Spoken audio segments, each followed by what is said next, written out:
1 Coríntios 10, versículos 1 a 5, foi o texto que eu li com vocês, a respeito da experiência que os filhos de Israel teve com símbolos, de coisas espirituais. Prestem bem atenção. Paulo está falando assim: eles todos foram batizados assim na nuvem como no mar, com respeito a Moisés. Porém, no primeiro versículo, ele está dizendo, Paulo diz assim: ora, irmãos, não quero que ignoreis que os nossos pais estiveram todos sob a nuvem. Então, na verdade, ele está nos dando aqui uma advertência, amém? Em função do que aconteceu com os filhos de Israel. Não necessariamente em relação a esses acontecimentos no que concerne a ação de Deus na vida deles. Como, por exemplo, esses dois símbolos aqui, de estarem todos debaixo da mesma nuvem e de passarem pela mesma água, representando símbolos de coisas espirituais, amém? De essência espiritual. Porém, o que Paulo nos chama a atenção aqui, coloca essa advertência para que nós não façamos a mesma coisa, é o fato de que eles se relacionaram com estas coisas, com esses elementos, com esses símbolos, porém não tiveram nenhum discernimento espiritual sobre isso. Amém? Eles não conseguiram entender a dimensão espiritual que havia por trás dessas coisas. Então, para eles, era tudo muito natural, tudo muito comum. Amém? E com isso eles não conseguiram valorizar devidamente.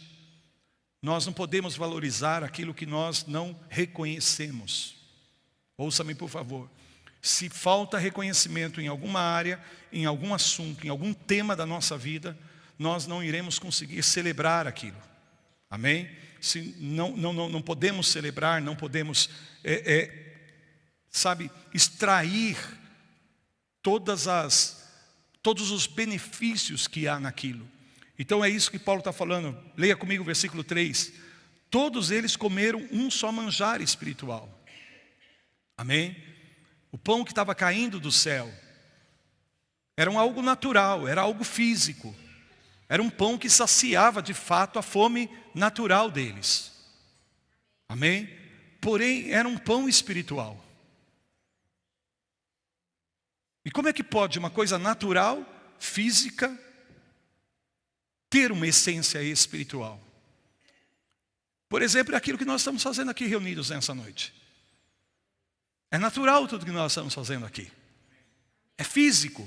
Estamos cantando, estamos compartilhando, estamos testemunhando, estamos anunciando a palavra. Mas na verdade, estas coisas que nós estamos fazendo, que estão no campo da nossa visão, e que são parte, portanto, da natureza,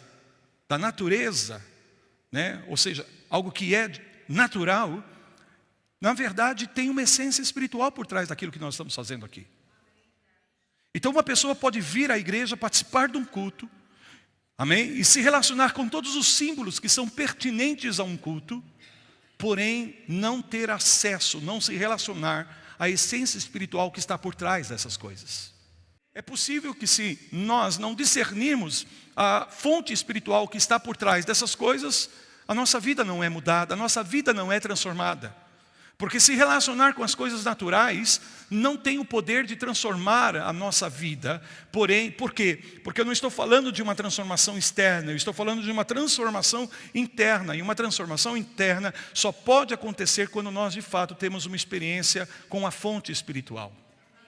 E nesse caso aqui é Deus, nesse caso é Jesus, nesse caso é o Espírito Santo. E é isso que, o apóstolo está falando no versículo 4. E eles beberam da mesma fonte espiritual.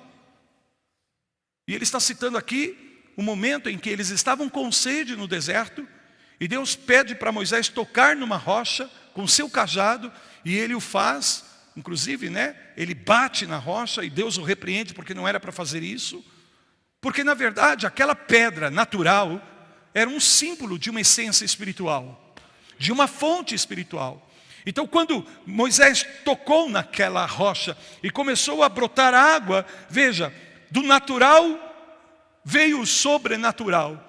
Porque nesse natural veio um revestimento da fonte espiritual para tocar a vida daquele povo e prover um milagre, prover o suprimento de uma necessidade humana, básica, vital, que é a água e a comida. Amém? Então você vê que Deus pega elementos naturais e os reveste, por isso a palavra sobrenatural significa que existe o elemento natural envolvido aí, porém Deus coloca um sobre, algo divino, algo celestial sobre o natural, e isso se torna de essência espiritual para nós. E aí, se nós tivermos de fato a experiência com essa fonte espiritual, é onde a nossa vida é transformada, é onde nós somos tocados, aonde não somente, as coisas físicas das nossas vidas possam ser supridas em Deus, mas a nossa alma, o nosso espírito é saciado em Deus. Então é muito possível que pessoas estejam, por exemplo, aqui espiritualmente falando, nos dias de Israel no deserto, comendo do pão e bebendo da água, mas com fome espiritual. Amém? Com fome espiritual. Estavam saciando a fome física, a sede física, mas continuavam famintos e sedentos espiritualmente, porque não eram capazes de discernir a ação de Deus por trás destas coisas. Então, muitas pessoas estão vindo à igreja, e estão comendo e bebendo das coisas de Deus, mas não estão suprindo espiritualmente, porque não reconhece, não identifica a fonte espiritual por trás disso. Faz sentido o que eu estou falando para vocês? Ficamos com o litúrgico, ficamos com os rituais, ficamos com os cerimoniais, que são símbolos, tem o seu lugar, tem a sua importância, mas a essência não está nessas coisas. A essência está no que essas coisas de fato representam. E se entendermos isso, então podemos caminhar de glória em glória, de fé em fé, de vitória em vitória, de transformação a transformação, porque é isso que Paulo está dizendo: quando o Espírito de Deus opera, aleluias, nós somos transformados de glória em glória, transformados de glória em glória. Eles estavam tendo a oportunidade de serem transformados. Amém? E por quê? Porque eles estavam cauterizados com um tipo de mentalidade. Eles haviam construído um tipo de entendimento, de mentalidade, que era produto do estilo de vida que eles vivenciaram no Egito. Foi tão forte o que eles viveram no Egito, foi tão forte o condicionamento que eles viveram no Egito, um condicionamento de escravidão, que gerou uma mentalidade neles de escravo. Mesmo libertos, eles se comportavam como escravos. Eles agiam como escravos. Por quê? Porque a nossa mentalidade, a nossa estrutura mental, ela determina o nosso comportamento diante da vida. Então, eles estavam livres. Paulo diz assim, a pedra era Cristo. A pedra era Cristo. Não se trata de uma pedra, se trata de Cristo. Mas eu preciso ter visão espiritual para ver isso. Para ver além do pão, para ver além da pedra, para ver além dos símbolos. Quando nós declaramos, vamos erguer as nossas mãos, isso é um símbolo. Mas se eu tiver visão para ver além disso, o que está por trás desse símbolo, então você se apropria do poder da fonte espiritual que está nisso. Não nesta coisa em si, mas ela é produto de uma fonte espiritual. Por isso Davi fala, vou levantar as minhas mãos no santuário e bendizer ao Senhor, porque ele sabe que a ação de levantar as mãos é mais do que um ritual, é mais do que uma cerimônia, é mais do que um símbolo, é parte de uma conexão com esta fonte espiritual. É você, quando levanta as mãos, você está se apresentando diante de Deus. Quando você levanta as tuas mãos, você está dizendo, Deus, eis-me aqui, olha para mim. Senhor, eu te louvo, Senhor, eu ofereço a Ti minhas ações de graça. Senhor, o meu negócio é contigo e com mais ninguém. Aleluias. E ele declara, versículo 5, apesar de terem comido e bebido de todas essas coisas, mas nunca se relacionaram com a fonte espiritual por trás dessas coisas, diz o versículo 5, entretanto Deus não se agradou da maioria deles, razão porque ficaram o quê? prostrados no deserto. Uma mentalidade de escravo nos estanca no problema, nos estanca na condição. E não adianta a gente querer buscar transformação na situação sem que primeiro nós sejamos transformados. Por isso, cada situação na nossa vida, cada acontecimento na nossa vida, dentro da nossa caminhada em Deus, está projetada para que nós mudemos, para que nós sejamos transformados. Sabe, não se trata das circunstâncias, não se trata do ambiente, não se trata das pessoas, se trata da nossa transformação em Deus. Agora mesmo, não importa o que esteja acontecendo na sua vida, o que está acontecendo na tua vida, amém? É apenas um subproduto do verdadeiro propósito que Deus tem para você. E qual é o verdadeiro propósito que Deus tem para você e para mim? Nos transformar debaixo da sua glória. Nos transformar debaixo da sua glória.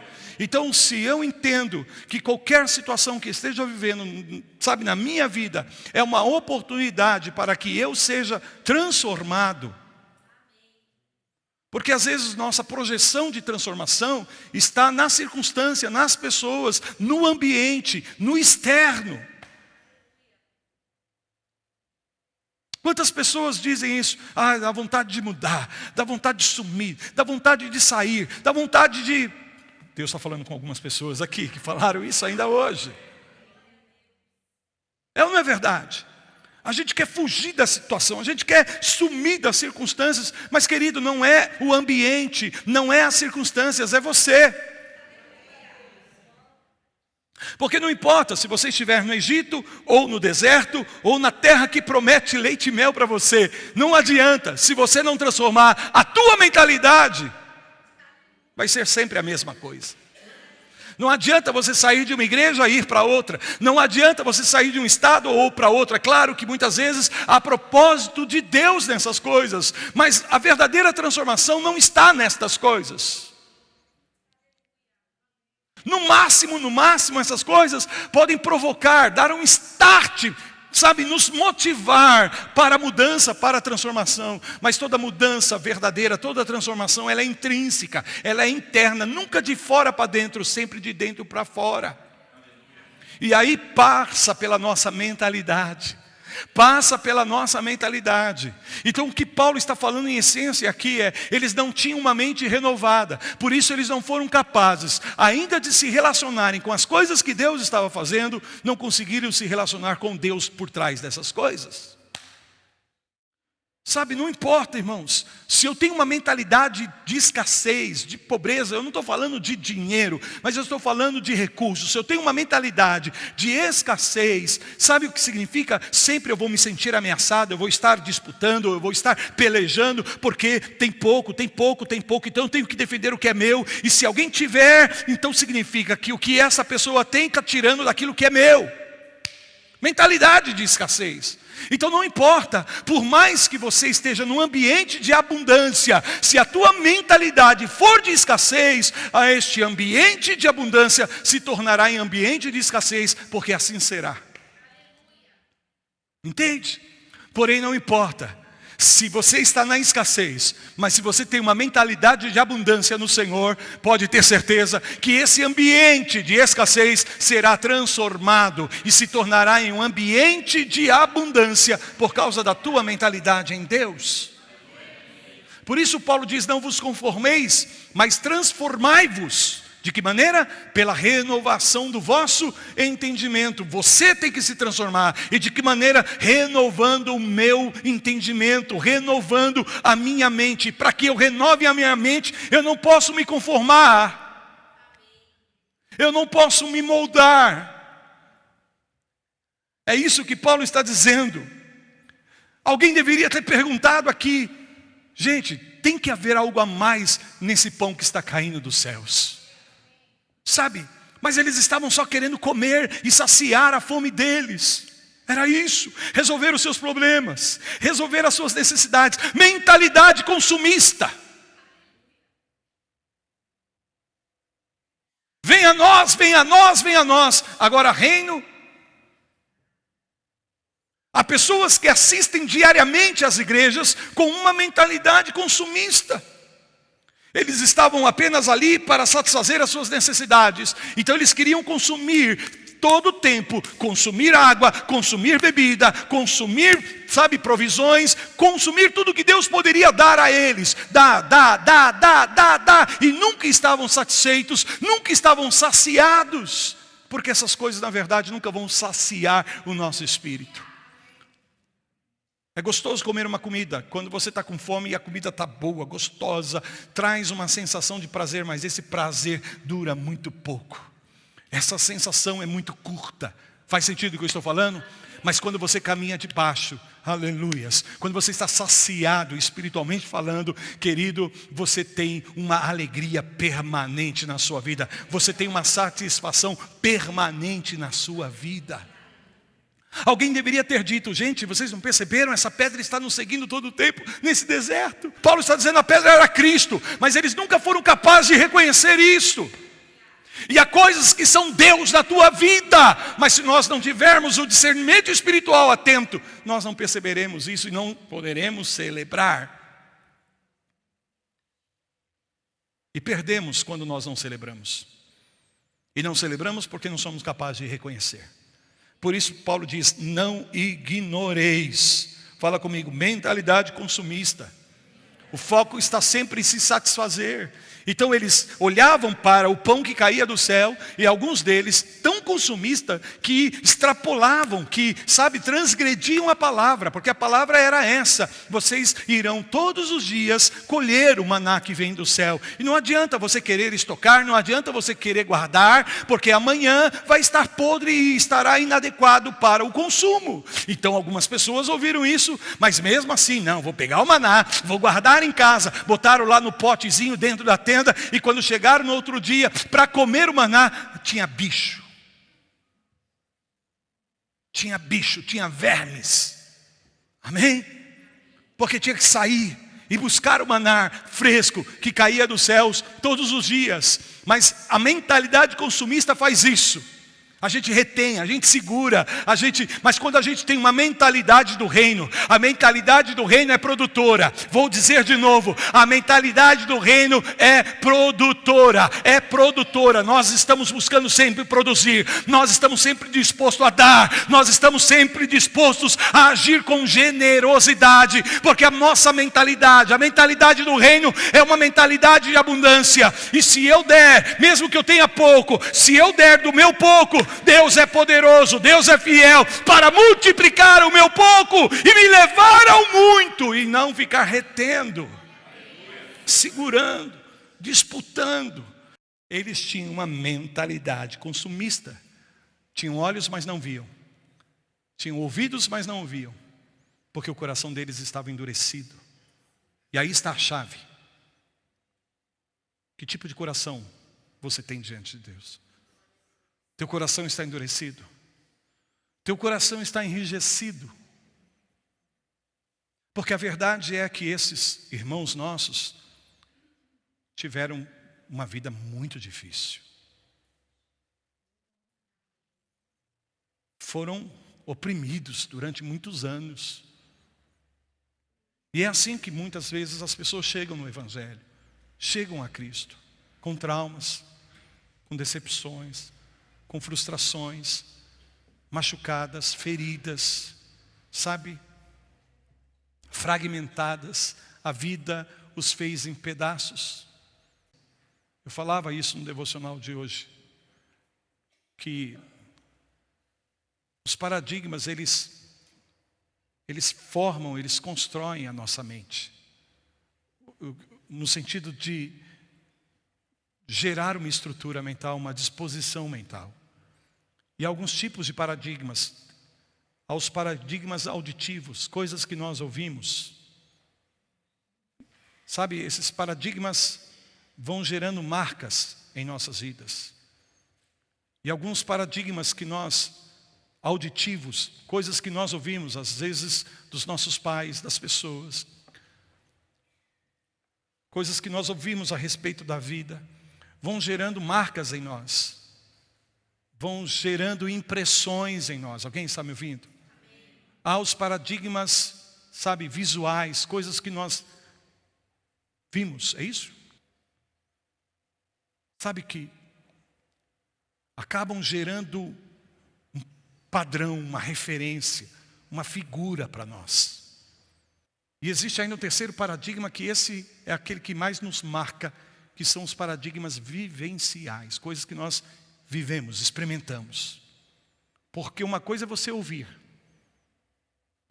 amém? A respeito de algo, ou de você ver um acontecimento. Outra coisa é você passar por aquilo, você vivenciar aquilo, você ter aquela experiência. Isso marca as nossas vidas de uma maneira que quase que se torna impossível deletar essas impressões.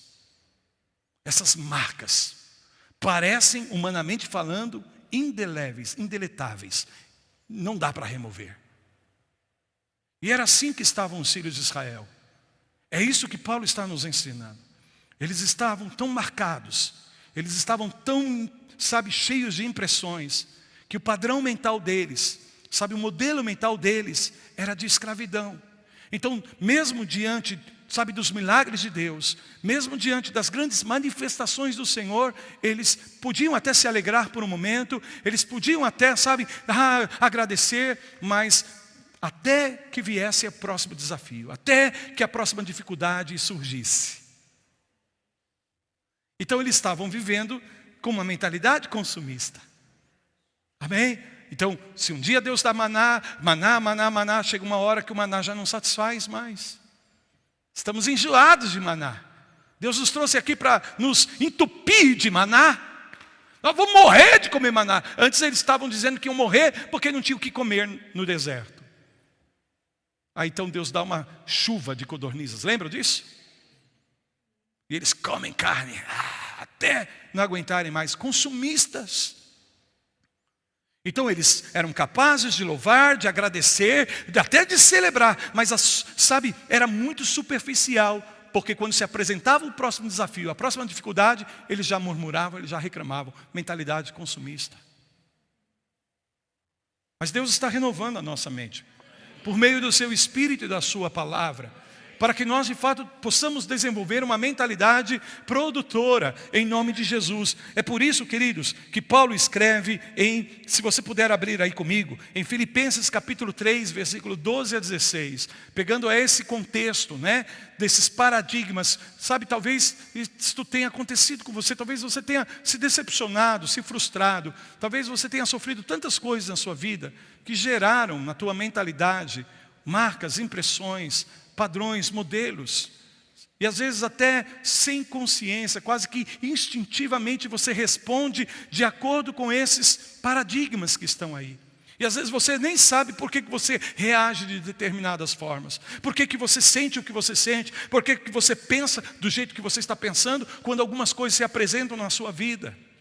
Você pode reparar, quando a gente está se relacionando com as pessoas, tem pessoas que elas têm padrões. Padrões. Que se você fizer uma brincadeira, mas por causa do padrão que aquela pessoa tem, ela já fica com suspeitas. Ela já se põe na defensiva. Acha que você está querendo, prejudicá-la. Tem pessoas que têm padrões, que se você fizer um elogio, ela não recebe o elogio. Está tirando sarro. E elas fazem isso de uma maneira automática. Às vezes não tem nem consciência de que elas respondem diante de certas situações, porque existe um padrão. Então aquilo é recorrente na vida da pessoa. E às vezes ela age dessa forma para se defender. Porque se feriu, se machucou, se decepcionou, se frustrou, foi passada para trás, sofreu injustiça. Os filhos de Israel não eram capazes de confiar em Deus. Por quê? Porque os seus líderes abusavam deles. A figura que eles tinham de líder, de liderança, amém? E eu estou falando do Egito, é claro, era uma liderança autoritária, abusiva, controladora. Então todo o tempo eles estavam desconfiados de Moisés. É ou não é verdade?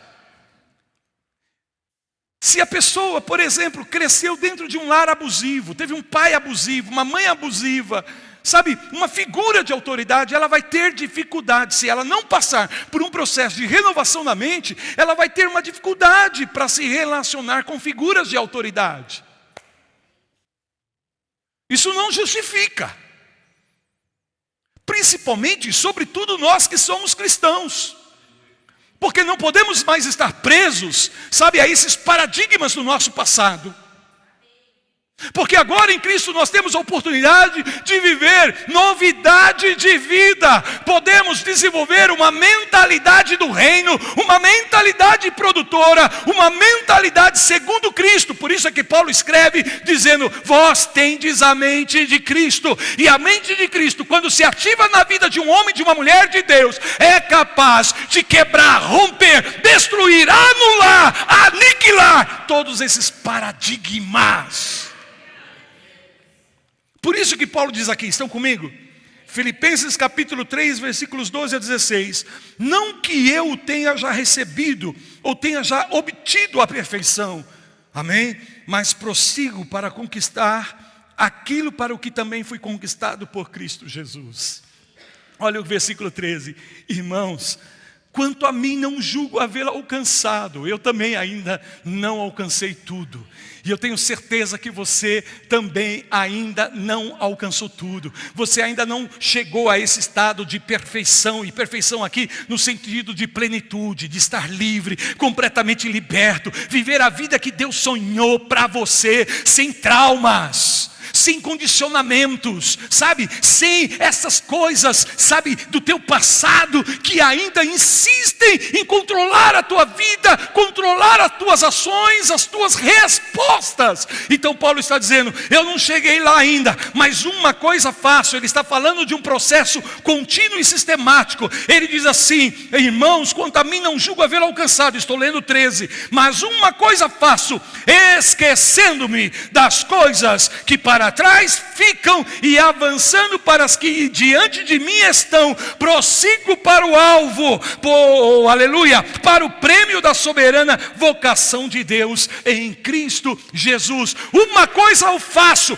não adianta só você esquecer do seu passado e parar aí. Paulo está dizendo: eu esqueço as coisas que para trás ficam, eu me desligo do meu passado. Eu tenho um passado resolvido para viver o meu presente de maneira assertiva, a fim de que haja uma expectativa boa, gloriosa, positiva em relação ao meu futuro. Por isso eu prossigo para o alvo, eu sigo adiante. Essa é uma mentalidade renovada. Alguém que não se estanca no deserto, alguém que não se prostra no deserto, alguém que sabe que teve um passado, porém esse passado já não tem mais o poder de falar da sua vida. Aleluias. Ele diz: eu esqueço as coisas que para trás ficam. Ele tem um passado resolvido. Nessa noite tome a decisão em Deus de resolver todo o teu passado e se desligue dele.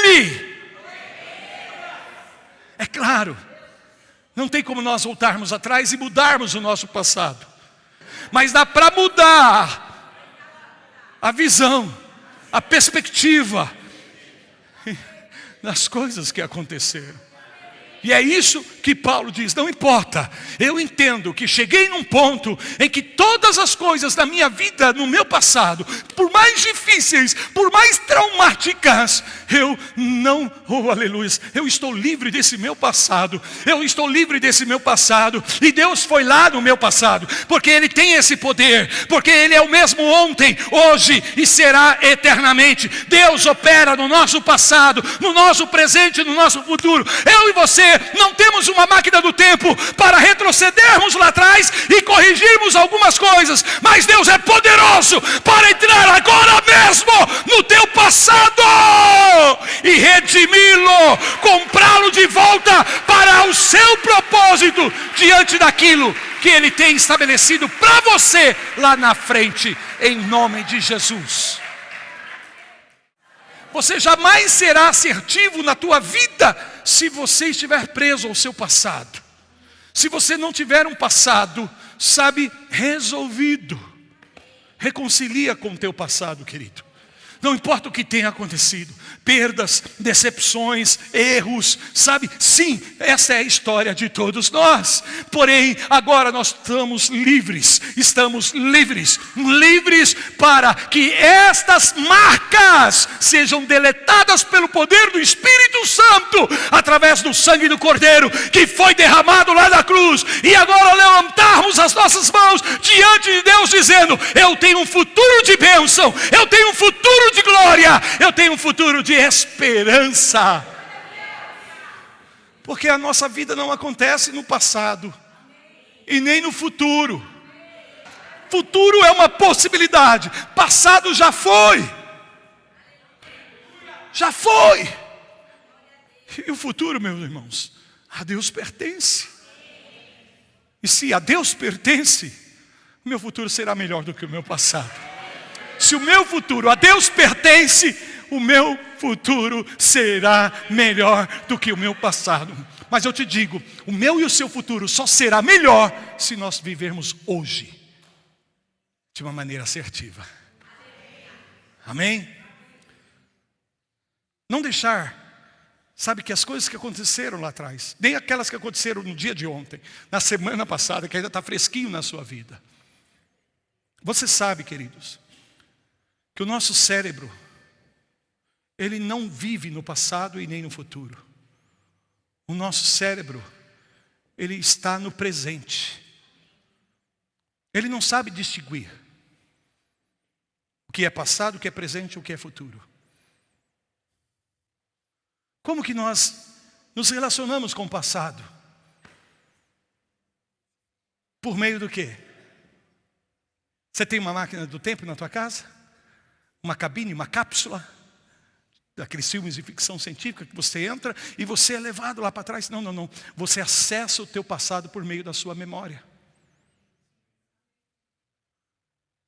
Sim ou não? Nós acessamos o nosso passado por meio da nossa memória. E no momento que nós começamos a trazer à nossa memória coisas que aconteceram lá atrás, o nosso cérebro começa a reviver aquilo como se nós estivéssemos vivendo atualmente aquilo. Como se essas coisas estivessem acontecendo agora. Por isso que quando você, dependendo, sabe, daquilo que você traz à tua memória, sabe, provoca em você sentimentos, provoca em você emoções. Às vezes, se você lembra alguma coisa do teu passado, você é capaz de sorrir, você é capaz de chorar, você sente as reações, as sensações. A mente é incrível. O cérebro é incrível. Você já reparou que dependendo da qualidade da memória que você traz à tua mente no teu presente, muda o teu estado? Você pode estar caidaço, deprimido, triste, mas se por um momento você começa a acessar coisas boas, alegres do teu passado, e você traz à sua memória, você é capaz, mesmo chorando que você esteja no momento, de dar uma risada. Não é verdade? E a gente sente uma sensação boa, mesmo que seja por um instante, mesmo que seja por frações de segundos ali, milésimos. A gente se sente, muda o nosso estado atual. Por isso que Jeremias declara no livro de Lamentações: eu quero trazer à memória aquilo que me dá esperança. Porque ele mesmo declara que algumas coisas que a memória dele estava acessando em relação aos acontecimentos do seu passado estavam conturbando o seu coração, estavam machucando a sua alma novamente. E é assim que a gente vai perpetuando as feridas. Aconteceram lá atrás, mas elas continuam vigorando de tal forma, de tal maneira, como se a coisa estivesse acontecendo agora, no presente momento das nossas vidas. Por quê? Por causa da memória. Não conduza o veículo da sua vida com o seu olhar fixo nos retrovisores. Olhe para a estrada que está diante de você. Olhe para o horizonte que Deus tem para você. Traga à sua memória aquilo que lhe dá esperança. aquilo que lhe dá esperança. Porque te abates, ó minha alma, dizia Davi nos Salmos, porque te perturbas dentro de mim. Espere em Deus, pois eu ainda o louvarei. E aí ele começa a trazer à memória, a lembrar, amém? A acessar o que Deus já havia feito na vida dele. E isso vai renovando, isso vai fortalecendo, isso vai gerando entusiasmo, motivação, energia para ele se levantar daquele momento e continuar em direção ao alvo. É isso que Paulo está dizendo. Esqueço as coisas que para trás ficam. É uma parte dessa coisa. Mas a outra parte dessa mesma coisa é prossigo. Se estenda para o teu futuro em Deus. E você só pode se estender para o teu futuro em Deus se você largar o teu passado. Mesmo que o teu passado seja onde? É um passado recente, de coisas que estão muito frescas ainda na nossa memória. Amém? Olha como Deus é bom. Deus é seletivo. E eu e você podemos aprender a ser seletivos.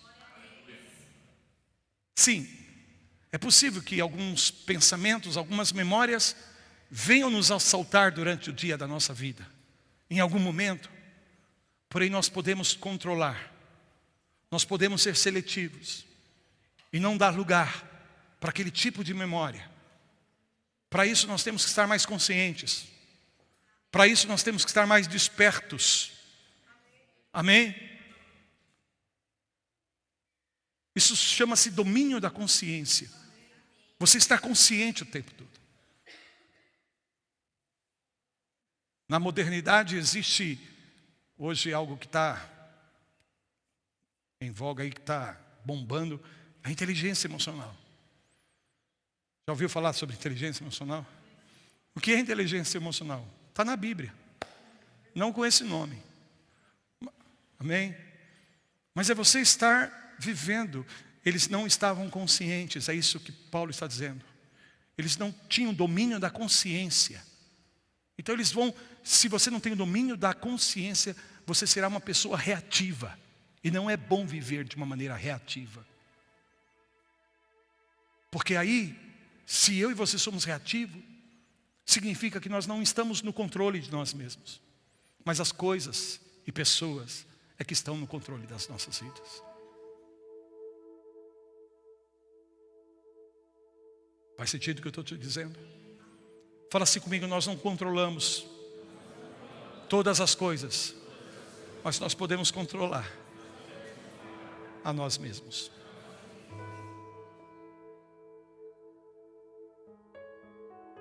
Quando você desenvolve o domínio da consciência, é isso que Paulo está dizendo.